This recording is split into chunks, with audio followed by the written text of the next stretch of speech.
और लखनऊ में मुख्यमंत्री योगी आदित्यनाथ क्या कह रहे हैं, सुनते हैं। और राजनीतिक अस्थिरता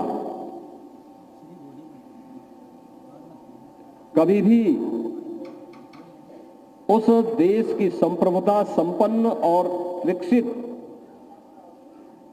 देश के रूप में उसकी परिकल्पना को साकार करने में सहभागी नहीं बन सकता। बार बार का इलेक्शन वहां की जीडीपी को प्रभावित करता है, विकास दर को रोकता है। विकास के लिए चालू योजनाओं में बैरियर का काम करता है और लोकतंत्र के प्रति लोगों के आकर्षण को भी कम करने का कार्य करता है। कोई पक्ष इससे लाभान्वित नहीं होता सिवाय कि राजनीतिक अस्थिरता पैदा करने वाले लोकतंत्र विरोधी तत्वों को इसका लाभ उठाना पड़ता है। उनके लिए एक अवसर होता है। अराजकता पैदा करने वाले तत्वों के लिए, जो नहीं चाहते कि राष्ट्र स्थिर हो, क्योंकि कोई स्थिर सरकार जब दे रहा है तो विकास की एक नई रोड मैप के साथ उसको तेजी के साथ आगे बढ़ा सकता है। वह सुरक्षा का पुख्ता इंतजाम कर सकता है, नीतियां बनाकर के समग्र विकास की रूपरेखा को तैयार करते हुए समाज के प्रत्येक तबके के कल्याण का मार्ग प्रशस्त कर सकता है। लेकिन जब राजनीतिक अस्थिरता होगी तो नीतिगत फैसलों को लेने के लिए उसके पास आवश्यक समर्थन का अभाव होगा। रोड मैप बनाने के लिए लोगों के व्यक्तिगत स्वार्थ आड़े आते रहेंगे। सुरक्षा के लिए कार्य करने के लिए जो ठोस और सुदृढ़ कदम उठाने चाहिए वह उठाने में बाधा होगी, और वैसे ही बाधा होगी जैसे 2017 के पहले प्रदेश के अंदर हम सब देख रहे थे। 2017 के पहले आपने उस उत्तर प्रदेश को देखा होगा जिसमें सरकार के समानांतर हर जनपद में एक नई सरकार संचालित होती थी। वे प्रदेश और देश का कानून नहीं मानते थे।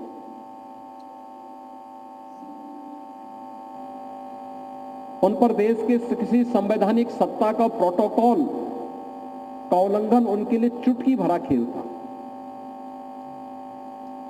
संसाधनों पर लूट खसोट करना उनका विशेष अधिकार हो गया था। उन्होंने अपना जन्मसिद्ध अधिकार मान लिया था। और इस प्रकार की माफिया प्रवृत्ति जब भी पनपेगी तो उस अराजकता का शिकार व्यक्ति आएगा, समाज बनेगा और अंततः पूरी व्यवस्था उससे पथभ्रष्ट होगी और लोगों के सामने पहचान का संकट खड़ा होगा। राजनीतिक स्थिरता कैसे विकास को आगे बढ़ा सकती है, उत्तर प्रदेश उसका एक उदाहरण आपके सामने है। उत्तर प्रदेश में अगर एक स्थिर सरकार नहीं होती तो उत्तर प्रदेश को हम आज देश की एक अग्रणी अर्थव्यवस्था के रूप में स्थापित नहीं कर पाते। याद करिए 1947 से लेकर के 2017 तक इन 70 वर्षों में उत्तर प्रदेश की अर्थव्यवस्था लगातार नीचे गिर रही थी। जब ये देश आजाद हुआ था उत्तर प्रदेश की प्रति व्यक्ति आय राष्ट्रीय औसत के बराबर थी।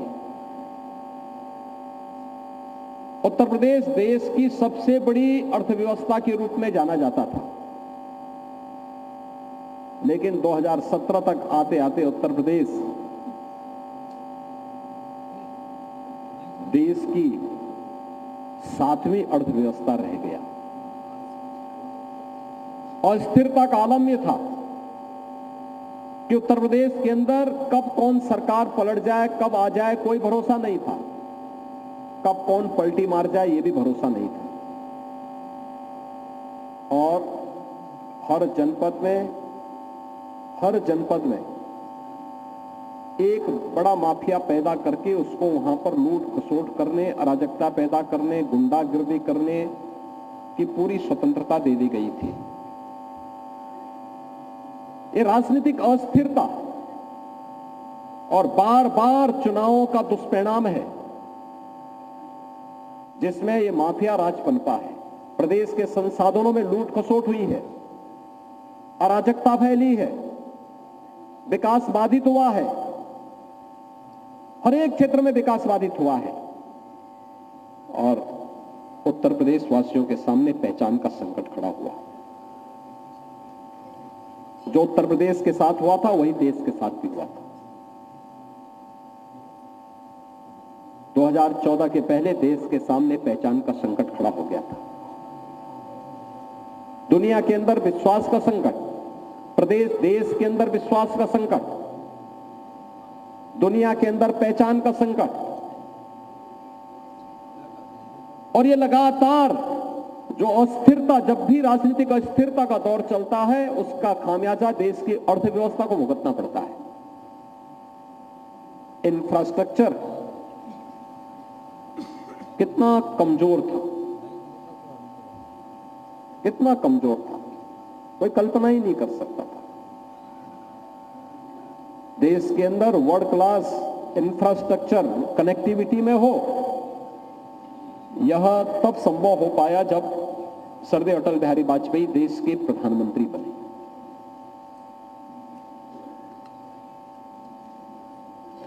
अटल जी को पहला कार्यकाल अस्थिर मिला, दूसरा कार्यकाल भी मिली जुली गठबंधन की सरकारों के साथ मिलकर के कैसे उन्होंने चलाया, या उनकी कौशलता का ही वो परिचय था, अनुभव और कौशलता का ही परिचय था कि वो लेकर के चले गए। लेकिन जिस राजनीतिक अस्थिरता के दौर से देश को गुजरना पड़ा, आखिर उसका खामियाजा देश के सामने पहचान का संकट के रूप में और देश के अंदर व्यापक अविश्वास के रूप में सरकारों को भी और देशवासियों को भी भुगतना पड़ा था। लेकिन आज ऐसा नहीं है। दुनिया के सामने भारत अपनी पहचान बना रहा है और देश के सामने उत्तर प्रदेश ने अपनी पहचान। आज भारत दुनिया की जो देश 1947 से लेकर 2014 तक दुनिया की 11वीं अर्थव्यवस्था बन पाया था।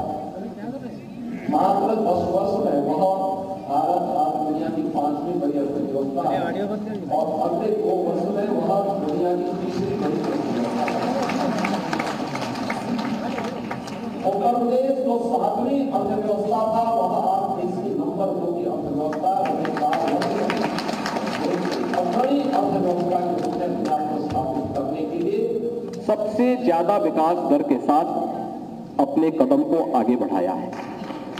देखिए, राजनीतिक स्थिरता, अगर राजनीतिक स्थिरता नहीं होती, उत्तर प्रदेश दंगा मुक्त भी नहीं होता और माफिया मुक्त भी नहीं होता।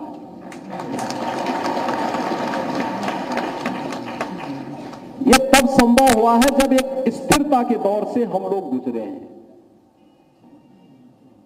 और उस स्थिरता के कारण यद्यपि हमें भी समय समय पे इलेक्शन का सामना करना पड़ा। हर वर्ष कोई एक नया इलेक्शन आता है, कभी विधानसभा का, कभी लोकसभा का, कभी नगर निकाय का, कभी पंचायतों का, कभी एमएलसी का, और कभी कोई अन्य बाई इलेक्शन का भी सामना करना पड़ता है। ये लगातार आते हैं, और इन सभी, क्योंकि जब भी एक इलेक्शन होता है, खासतौर पर जब जनरल इलेक्शन होते हैं, अलग अलग होते हैं, विधानसभा और लोकसभा के, पंचायतों के या नगर निकायों के, बड़े पैमाने पे जब एक साथ पूरे प्रदेश के अंदर चुनाव होते हैं, आदर्श आचार संहिता निर्वाचन आयोग लागू कर देता है।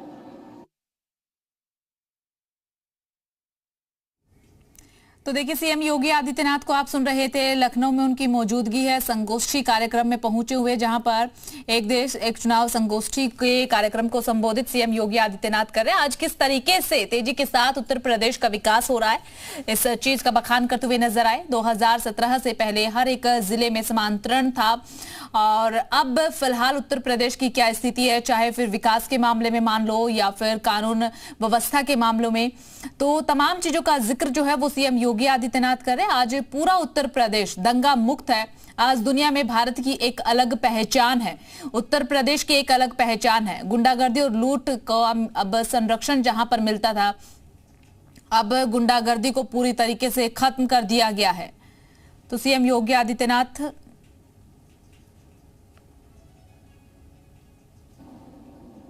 इलेक्शन कमीशन उस समय प्रशासन को अपने अनुसार इलेक्शन की ड्यूटी को संचालित करने के लिए लगाता है।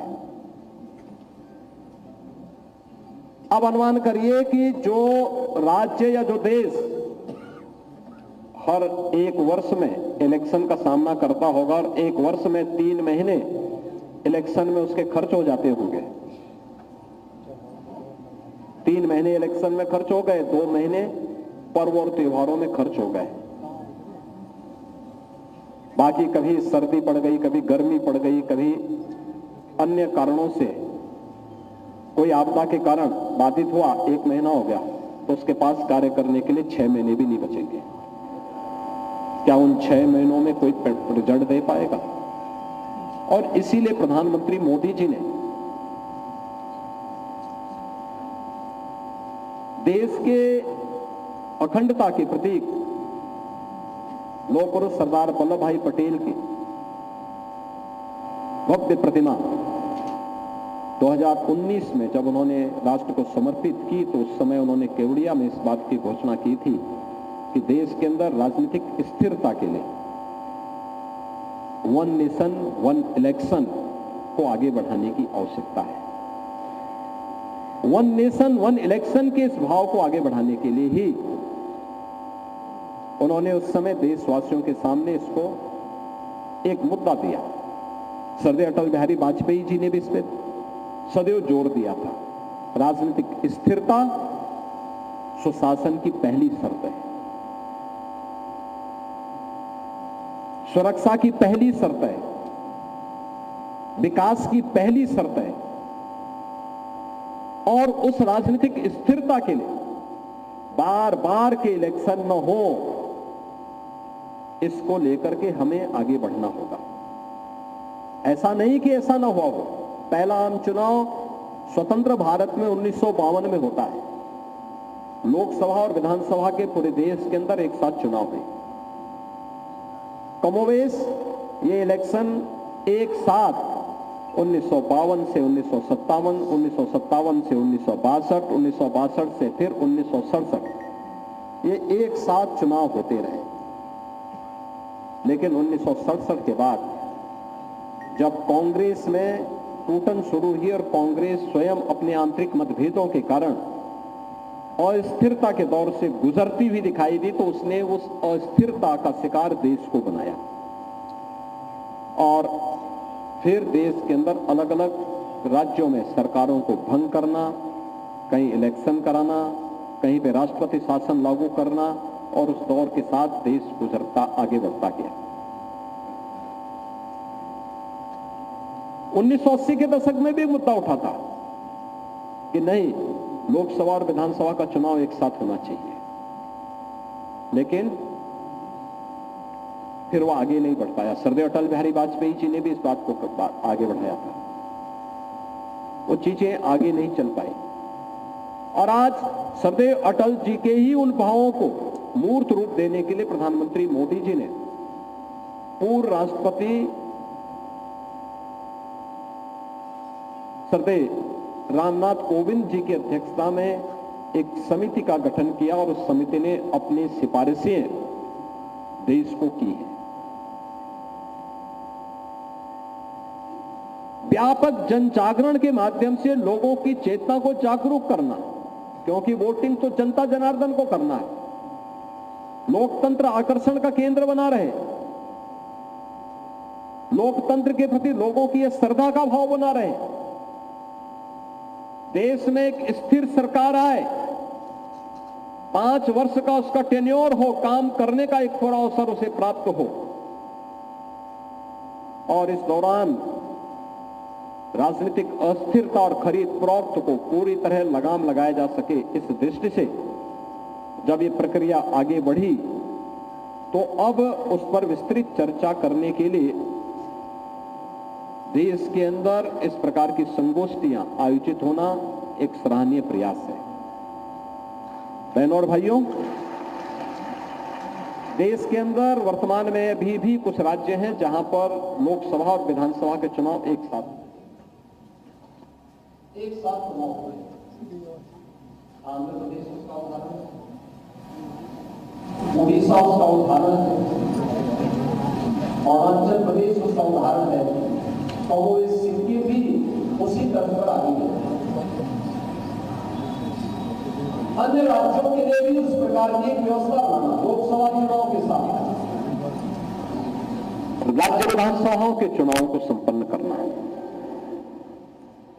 इन्हीं दावों के साथ जनता जनार्दन के सुझावों को देश की राजनीति की स्थिरता की दृष्टि से इस पे व्यापक चर्चा संसद में होगी, विधानमंडलों में होगी, और उस भाव के साथ उन अमूल्य सुझावों को उसके साथ जोड़ने की प्रक्रिया का हिस्सा कहां पे बनाया जा सकता है। समिति ने इसके लिए अलग अलग फोरम के साथ चर्चा की, अलग अलग मुद्दों पे चर्चा की, अनेक महत्वपूर्ण सुझाव उन्होंने इस संबंध में दिए हैं, और उन सभी सुझावों को लेकर के आज जब देश के अंदर एक वातावरण बन रहा है, तब हम लोग भी आज प्रदेश की राजधानी लखनऊ में, जो देश की आबादी का सबसे बड़ा राज्य है, उसकी राजधानी लखनऊ में इस महत्वपूर्ण मुद्दे को लेकर के आज यहां पे खड़े हैं कि देश के अंदर व्यापक हित में विकसित भारत की परिकल्पना को साकार करने के लिए वन नेशन वन इलेक्शन के इस भाव को अब मूर्त रूप देने का समय आ गया है। जब आज उसकी प्रक्रिया आगे बढ़ेगी और अभी से तय होगा, एक रोड मैप तैयार होगा।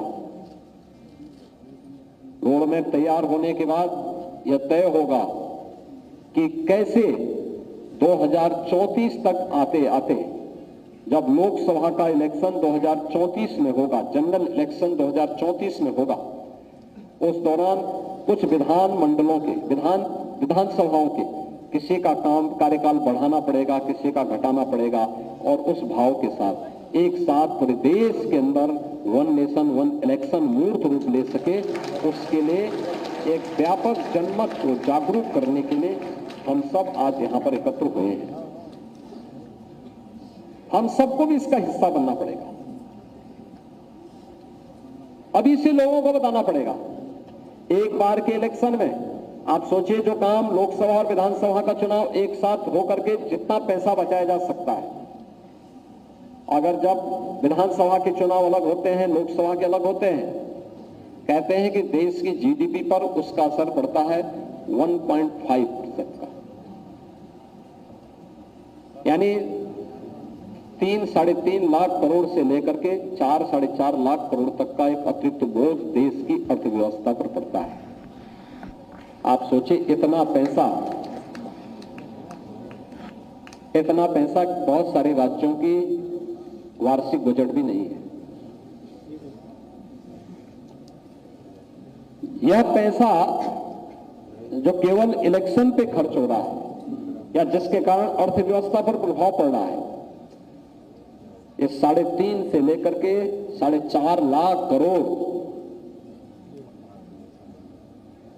की धनराशि जो चुनाव पे खर्च होता है या जिसके कारण विकास बाधित होता है और अर्थव्यवस्था प्रभावित होती है, अगर यह अर्थव्यवस्था का हिस्सा बना रहे, विकास के कार्य सुचारू रूप से आगे बढ़ेंगे, तो अर्थव्यवस्था को सुदृढ़ करने में कोई कठिनाई नहीं, वो तेजी के साथ आगे बढ़ेगी। इस पैसे का उपयोग विकास के कार्यों के लिए किया जा सकता है। अस्थिरता का दौर समाप्त होगा। मध्यावधि जो चुनाव होते हैं उनके शेड्यूल तय हो जाएंगे। कोई भी मध्यावधि चुनाव अब बचे हुए कार्यकाल के लिए ही होगा। यह भी तय हो सकता है कि अगर मध्यावधि चुनाव और जनरल इलेक्शन के बीच में बहुत कम समय है, जैसे कि आज के दिन पे होता है कि 1 वर्ष से कम का समय होता है, तो वहां पे कोई बाई इलेक्शन नहीं होता। अब जनरल इलेक्शन के साथ ही वहां पर कोई एक व्यवस्था देनी पड़ेगी। जनरल इलेक्शन के साथ ही चुनाव होते हैं। ऐसे ही कोई ना कोई बात उसके साथ जुड़ेगी और उन बातों के साथ जनता जनार्दन के क्या सुझाव होंगे, अलग अलग पक्षों के क्या सुझाव और आते हैं, इन सभी मुद्दों को लेकर के इस पर व्यापक चर्चा को आगे बढ़ाने के लिए इस प्रकार के फोरम के माध्यम से जन जागरण के बड़े कार्यक्रम को आगे बढ़ाने की आवश्यकता है। मित्रों, इस देश की आवश्यकता है। याद रखना, इन मुद्दों पर वे लोग प्रखरता के साथ सामने आ सकते हैं जिनके लिए राष्ट्र प्रथम है, जिनके लिए स्वयं का स्वार्थ ही प्रथम भाव रखता है। उन लोगों के लिए मुद्दे कोई मायने नहीं रखेंगे, लेकिन जिनके लिए देश ही सर्वोपरि है उन लोगों के लिए इसका एक मायने है। और मुझे लगता है हर भारतवासी इस मुद्दे का समर्थन करेगा, क्योंकि वह भी नहीं चाहता कि बार बार इलेक्शन से उसका विकास बाधित हो, बार बार इलेक्शन से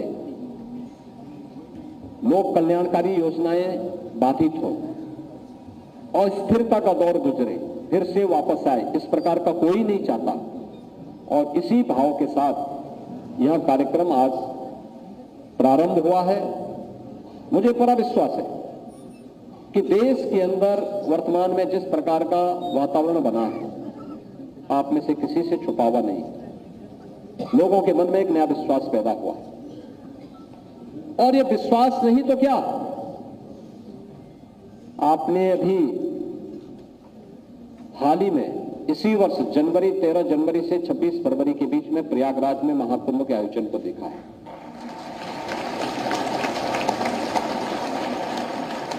कुंभ के आयोजन हजारों वर्षों की हमारी विरासत का प्रतीक है। हजारों वर्षों से आयोजन होते रहे, लेकिन कैसा बना दिया था उस आयोजन को। पिछली सरकारों के लिए आयोजन कोई मायने नहीं रखते थे, क्योंकि उनका एजेंडा ही कुछ और था। ये आयोजनों के पीछे उनको इन आयोजनों को बहुत संकीर्ण दायरे में रख करके उन्होंने कैद करने का प्रयास किया था, और इसलिए कोई सुविधा नहीं देते थे। वहां पे स्वच्छता का वातावरण हो, दिव्य और भव्य कुंभ हो, इसका व्यापक प्रचार प्रसार हो, आने वाले श्रद्धालुओं के लिए सुविधाएं हो,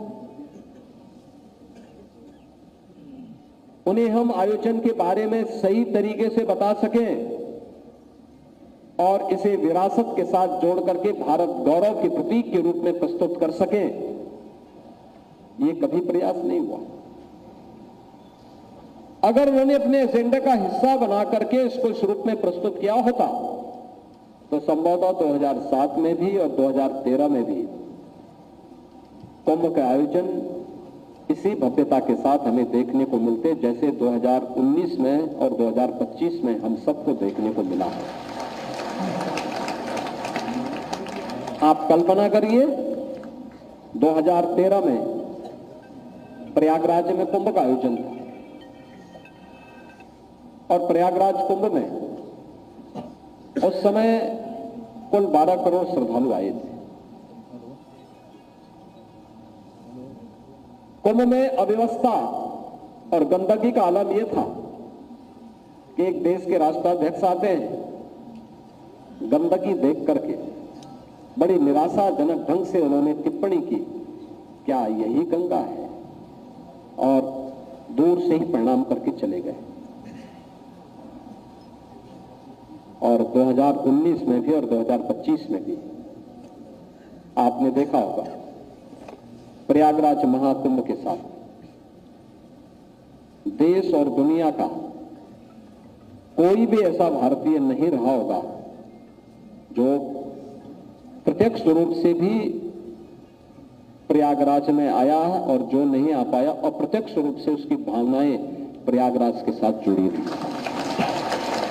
66 करोड़ से अधिक श्रद्धालु जनों का प्रयागराज की धरती पर आना, यह लोकतंत्र का ही सबसे बड़ा एक प्रकार का महोत्सव जैसा आयोजन हो गया, जिसके प्रति आम जन का भाव इस कदर जुड़ा कि जो आया वो अभिभूत होकर के गया, जो नहीं आ पाया उसके सामने पश्चाताप के सिवाय कुछ भी नहीं बचा हुआ है।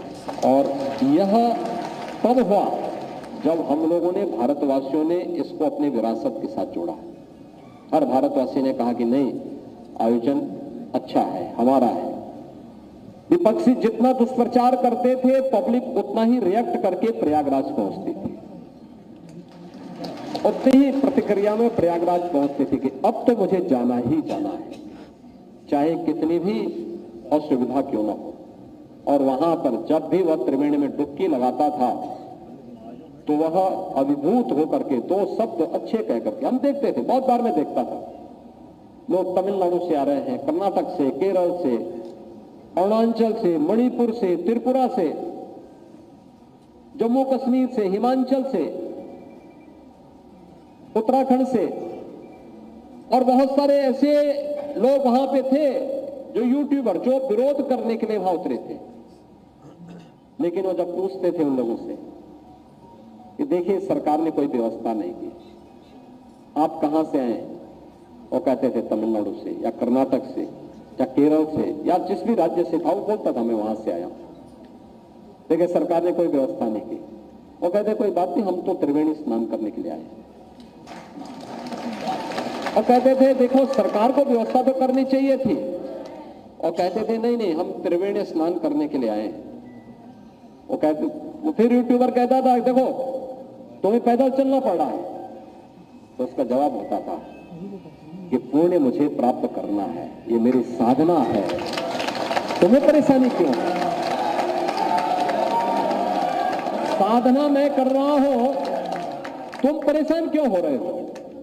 अरे जब डुबकी मुझे लगाना है तो साधना भी मुझे करनी पड़ेगी, और इसलिए मैं उसी साधना का हिस्सा बनकर के एक साधक के रूप में मां गंगा के पास जा रहा हूं, मां त्रिवेणी के पास जा रहा हूं, तुम्हें परेशान नहीं होना चाहिए।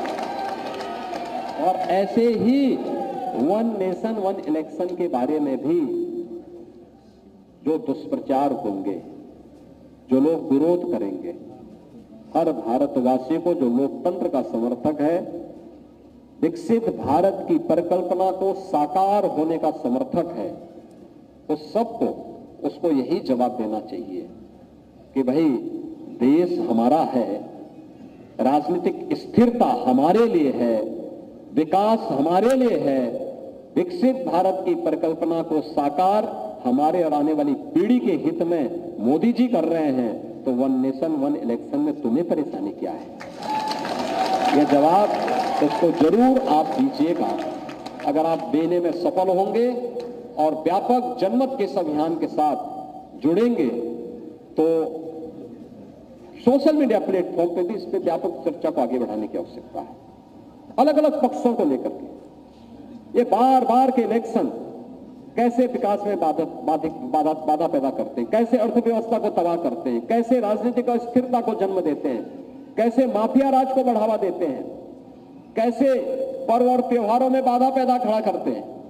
इन सभी बातों को लेकर के एक दूसरे के साथ सभी जुड़ी हुई है। इन सभी मुद्दों को लेकर के अगर आप आगे बढ़ाएंगे तो निश्चित ही 2034 में वन नेशन वन इलेक्शन साकार होगा, और 2034 से फिर देश के अंदर एक चुनाव 5 साल में होंगे, और 5 साल के अंदर होने वाले उन चुनावों के कारण 5 साल के अंदर होने वाले उन चुनावों के कारण देश के अंदर लोगों की विकास के कार्यों को तेजी लाने में, एक व्यापक रोड मैप बनाने में और बार बार के इलेक्शन में होने वाले खर्च पर रोक लगाने में मदद मिलेगी, और उस पैसे का उपयोग देश के हित में आम जन के हित में, गरीब कल्याण के लिए इंफ्रास्ट्रक्चर को सुदृढ़ करने में उस पैसे का व्यापक उपयोग किया जा सकता है। मैं आज के इस आयोजन के लिए श्री संदीप शाही जी को, श्री अमित गुप्ता जी को और इस आयोजन समिति से जुड़े हुए सभी पदाधिकारियों को हृदय से धन्यवाद देता हूं। माननीय कमलनाथ जी का हृदय से अभिनंदन करता हूं। धन्यवाद। जय हिंद।